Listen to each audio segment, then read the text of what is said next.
శ్రీకృష్ణ, ఒక్కటి మాత్రం నిజం. పాండవులకు మీ ఎందుగల వినయ విధేయతలు, భక్తి గౌరవాలు నేటికి తగ్గలేదు. ఆ వినయ విధేయతలతోనే గయుని నాకు ఒప్పగించనని శఠించాడా? ఏ బలం చూచుకుని అర్జునుడు నాతో వైరం సాధించటానికి సిద్ధపడ్డాడు? తెలియటం లేదు. తెలియడానికి ఏమున్నది? ఖాండవ దహనం చేయించి నీతో పాటే అర్జునునికి దివ్యాస్త్రములు ఇప్పించావుగా. ఆ బలంతో శివమెత్తి పిన్నా పెద్ద తారతమ్యం లేకుండా నిన్ను కూడా ధిక్కరిస్తున్నాడు. అన్నయ్య, గయుడు చేసిన అపచారం కంటే నా అర్జునుడు నన్ను ధిక్కరించాడే అన్న విచారం నా హృదయాన్ని దహించి వేస్తోంది. శ్రీకృష్ణ, ఇలా జరగవలసి వచ్చినందుకు అర్జునుడు కూడా ఎంతో చింతిస్తున్నాడు. అటు గయునికిచ్చిన మాట తప్పలేక, ఇటు మీ అంతటి పూజనీయుల ఆజ్ఞను శిరసావహించలేక కుమిలిపోతున్నాడు. అక్రూరా, మీరు పెద్దలు, అటుక్షేమం ఇటుక్షేమం చూడాలని శ్రమపడుతున్నారు. కానీ వాడు కపటి. గోపాలకృష్ణ ఆనాడు కుహనాయతిగా వచ్చి నన్ను మోసం చేశాడు. వానిని వెనుక వేసుకుని వచ్చినందుకు ఈనాడు నిన్ను మోసం చేస్తున్నాడు. అన్నగారు, ఈ నిష్ఠూరాలు ఇప్పుడెందుకు? అర్జునుడు నాతో యుద్ధమునే కాంక్షిస్తున్నాడు. అలాగే కానివ్వండి, ఇక ఏ ఆలోచనలు అనవసరం.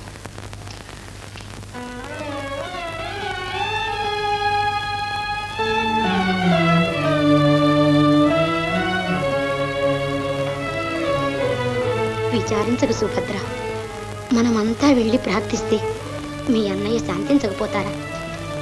ఏమో వదిన, నేను ఆ ధైర్యంతోనే వచ్చాను.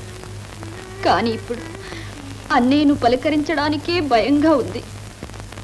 నిజమే, అర్జునుడే తన శత్రువుకు అభయమిచ్చాడని తెలిసినప్పటి నుంచి వారు కోపావేశంలో ఉన్నారు.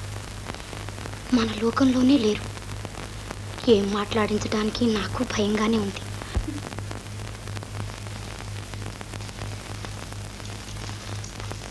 వదిన, సుభద్ర, నిన్ను చూస్తే నాకు జాలేస్తోంది. ఇక్కడందరూ గోరంతల్ని కొండంతలుగా చేస్తున్నారు. కోపాలేమిటి, తాపాలేమిటి? చెప్పవలసిన వాళ్ళు చెప్పవలసిన రీతిగా చెప్తే వినకేం చేస్తారు? నీకెందుకు? రాపోదా.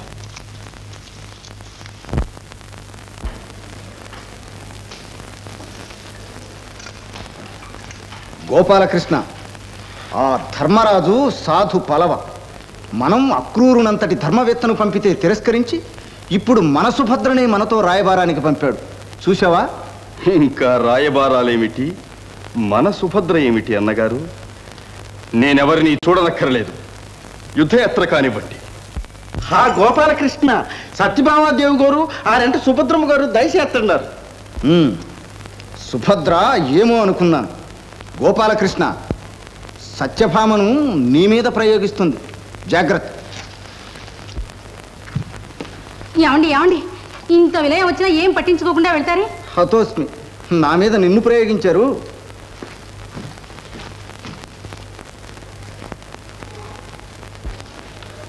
ఏమయ్యా గోపాలకృష్ణ, మన అర్జునుడితో యుద్ధం చేస్తారా? మనం పెంచిన చెట్టుని మనమే కొట్టేసుకుంటామా? ఇది ధర్మమేనా? వదిన గారు, ఈ విషయంలో మాత్రం మీరు దయచేసి జోక్యం కల్పించుకోకండి. క్షమించండి.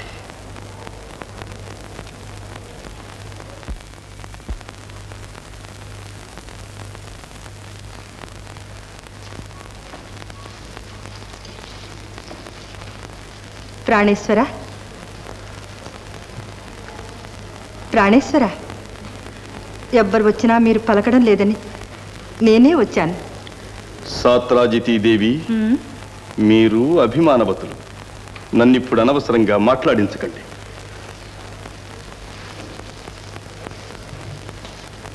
ఏమండి, మీ కోపాలు నటనలు నా దగ్గరన. నేను మీ సత్యనండి. నన్ను సంతోష పెట్టడానికైనా నా మాట వింటారు కదూ? తప్పదు. సత్యభామ, నీ వగలు చాలించు. ఇది అలక గృహం కాదు, ప్రణయ కోపం కాదు, కొలువు కోటం రణరంగం. మర్యాదగా వెళ్ళు.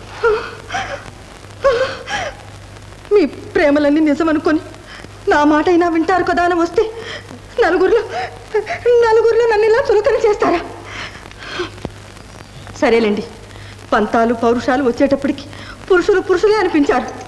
ఏమైనా చేసుకోండి, నాకెందుకు ఈ గొడవ? నాథా. రుక్మిణి, ఏమిటి విప్లవం? అందరూ నాకు బుద్ధి చెప్పవచ్చేవారేనా? మీరింత విసిగిపోతున్నారంటే నాకు తెలుసు. ఇలా జరగవలసి వచ్చినందుకు మీ హృదయం ఇప్పుడు ఎంతో బాధపడిపోతుంది. ఇంత తెలిసి కూడా నా ప్రతిజ్ఞ చెల్లించుకోవాలని నేనెందుకింత దృఢ నిశ్చయానికి వచ్చాను అది తెలుసుకునే అవసరం మాత్రం ఎవరికీ కలుగలేదు. కాదండి, పాపం సుభద్ర చాలా దిగులు పడిపోయింది. వచ్చినప్పటి నుంచి భోజనమైనా చెయ్యలేదు. అవును, తగుదునంటూ రాయబారానికి వచ్చిందిగా. తన భర్తకు లొంగిరానిదే నా ఇంట్లో భోజనం ఎలా చేస్తుంది? అంత శత్రువునైపోయాను. అంత మాట ఎందుకు అన్నయ్య? నన్ను క్షమించు. నేను రాయబారానికి రాలేదు. నీ దగ్గర చెనువు చేత నా మర ఆలెక్కిస్తావని, ఈ విలయం తప్పించమని యాచించడానికి వచ్చాను. నన్ను యాచిస్తావా? అమరేంద్రుడైనా ఎదిరించినంతటి ప్రతాపవంతుడు అర్జునుని ఇల్లాలివి. ముందు నీ చెల్లని కదా అన్నయ్య. నన్ను ఇంత నిష్ఠూరంగా చూడడానికి నా నేరం ఏమిటన్నయ్య? నీకు నీ చెల్లెలే సర్వస్వమన్నంతా గారాభంగం పెంచా. నా శుభం కోరే ఈ వివాహం చేశావు. సంతోషంగా ఆశీర్వదించి పంపించావు. ఎంతో కాలం కాలేదు. ఇంతలోనే నీ ఆగ్రహానికి గురి కావడానికి మేమేం పాపం చేసుకున్నాము?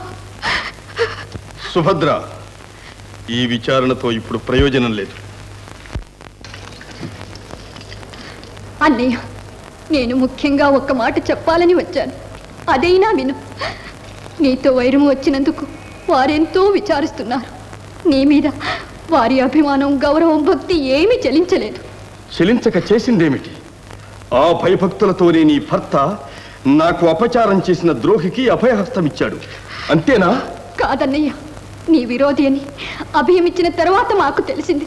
అవును, ఆ విషయం నీకు ఆ తర్వాత తెలియటం మా తప్పు. ఇంత కావలసిన నా ప్రతిష్ట కంటే ఎవరో ఒక అనామకునికిచ్చిన మాట నీ భర్తకు ముఖ్యమైంది. అది ఒప్పుకోకపోవటం నా తప్పు. అసలు మేము చేసేవే తప్పులు.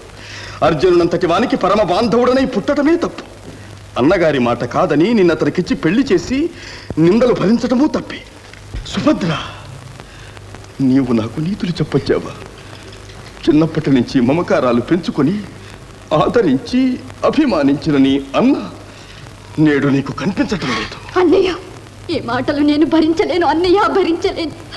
ఇంతకంటే ఆ గైనికి బదులు నీ చక్రధారులకు నన్నే బలి చేయరాదా? నీవు నన్నిలా నిరాదరిస్తావని అనుకోలేదు. నా మీద నీకున్న ప్రేమంతా ఏమైపోయింది?